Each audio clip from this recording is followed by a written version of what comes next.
You start your life off being molded into their idea of normal. You are a factory child, produced on an assembly line alongside countless others, instructions of how to live ingrained in your brain before you can even take a breath. Sit up straight, listen to your authorities, don't ask questions, and above all else, don't you dare speak up. Don't you dare be different.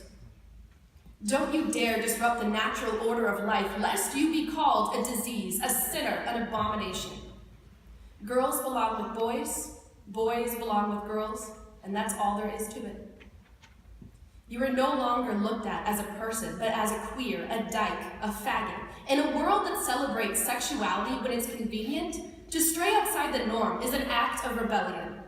To wear a rainbow, to hold his hand, or to dare kiss in public marks you as different, as unnatural, as someone less than human.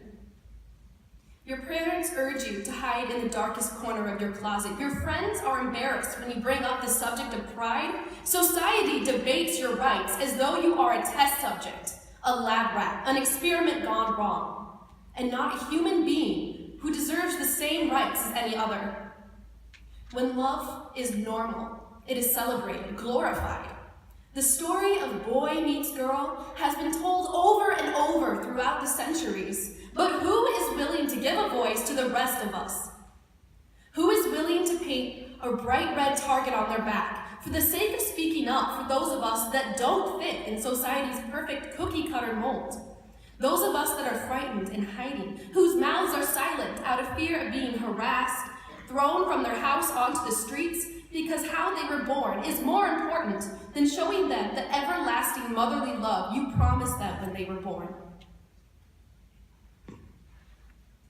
Girls belong with boys, and boys belong with girls.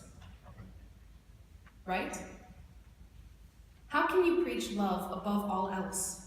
But when the love includes two girls holding hands, it is suddenly an abomination. The truth is, boys have loved boys, and girls have loved girls for centuries. We have existed even when our stories have been wiped away. We still exist when faced with snarling voices and angry words, and we will continue to exist and love who we want.